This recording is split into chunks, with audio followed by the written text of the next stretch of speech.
often likened to the life-rich rainforests of far away.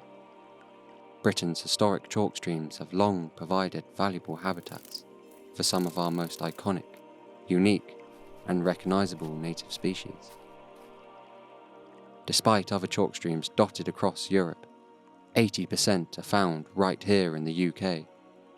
This means it's up to us to keep them healthy and to preserve a very special feature of our landscape.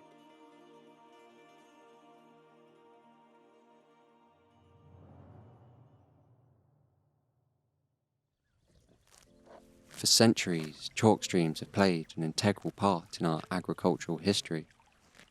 By manipulating and redirecting their crystal clear waters, farmers and mill workers have been able to use chalk streams to their advantage.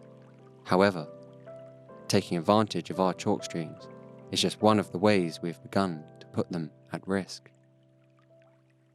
For 17 miles leading up to Hertfordshire's River Colne, the Ver and its emerald green plants and clean gravel beds is just one of Britain's many chalk streams under threat from human interference. When healthy, the Ver's natural ecology caters for a host of native species, like the mallard. For as long as the Ver's clear waters have been trickling, they have come here to take advantage of everything it has to offer. For many native species, the Ver provides so much. And for this year's offspring eagerly awaiting their first growth spurt, the annual return of a unique species is particularly bountiful.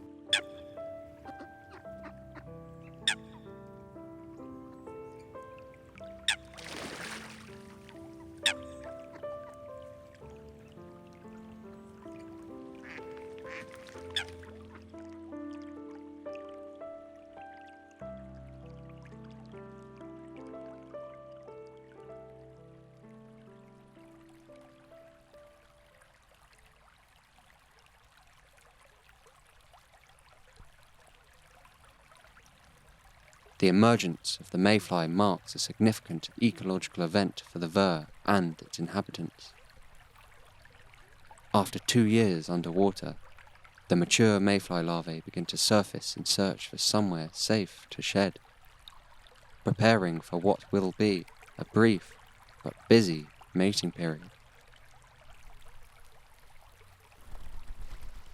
By shedding twice, rare for invertebrates, the mayfly ensure they are appropriately suited up for their magical mating display ahead.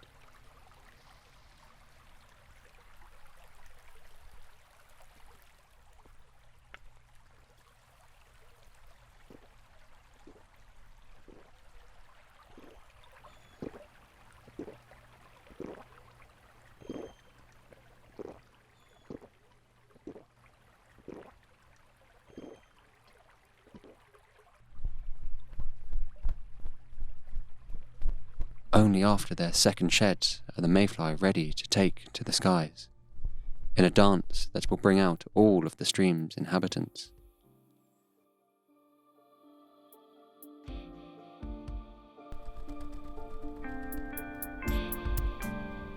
Rising and falling, the hypnotic mayfly mesmerize their mates.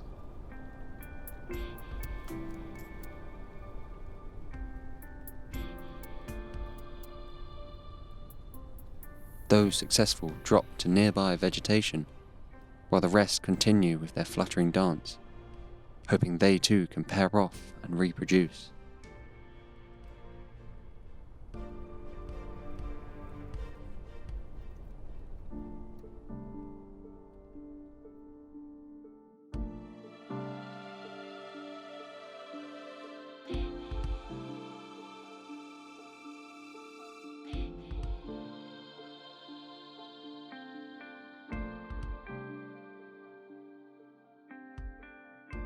With their eggs now fertilized, successful females complete the final stage of the mating cycle, landing exhausted on the stream's surface and dropping the eggs onto the pebbles deep below. Of course, not all can be successful. Unknowingly, the mayfly and their mating ritual provide a feeding frenzy for mouths, beaks, and teeth along the stream.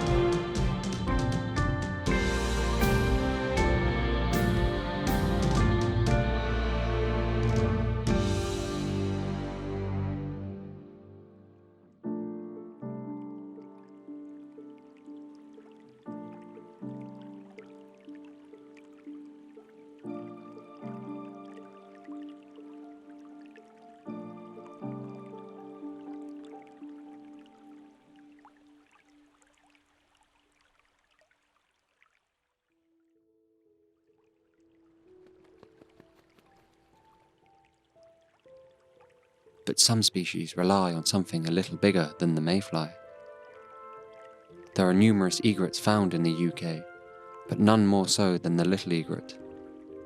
Identifiable for its smaller size, lores, and dark bill, this little egret chooses to hunt in the Ver's crystal waters. Like all wading birds, this little egret possesses long legs that enable it to stay clear of the water while looking for food. Although, long legs aren't always long enough. Using a refined hunting technique, the little egret wiggles its feet through the stream to disturb prey, and it's not long before the strategy pays off.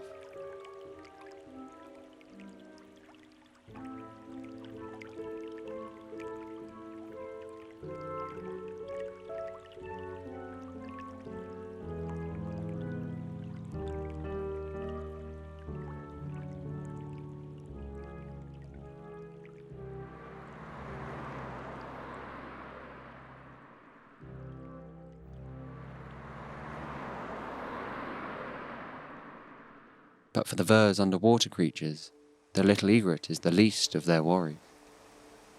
Long periods of rainfall are introducing a new threat, one that affects the stream's entire ecosystem.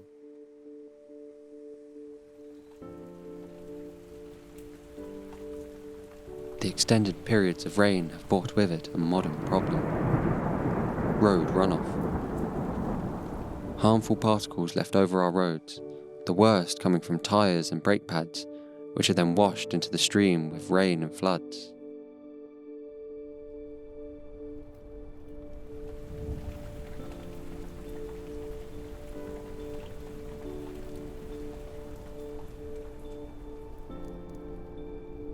For those affected under the water's surface, road runoff is a physical threat.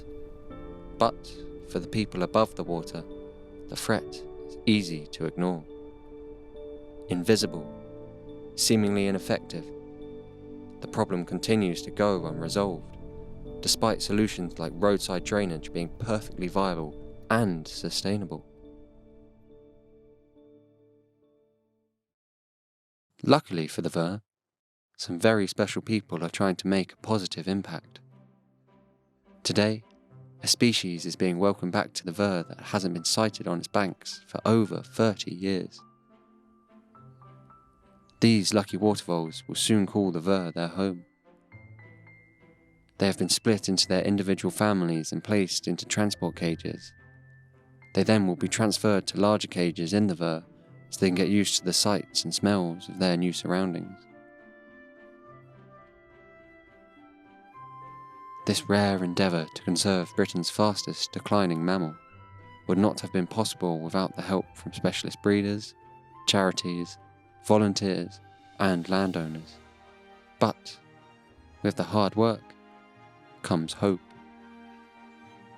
By 2030, watervole populations will hopefully be thriving along the Ver, and as a result, they will have done their part to create a greater diversity of plants, as well as a healthier stream ecosystem. With similar hard work and funding, the Ver and chalk streams the length and breadth of the UK will continue to provide for our nation's most iconic species long into the future.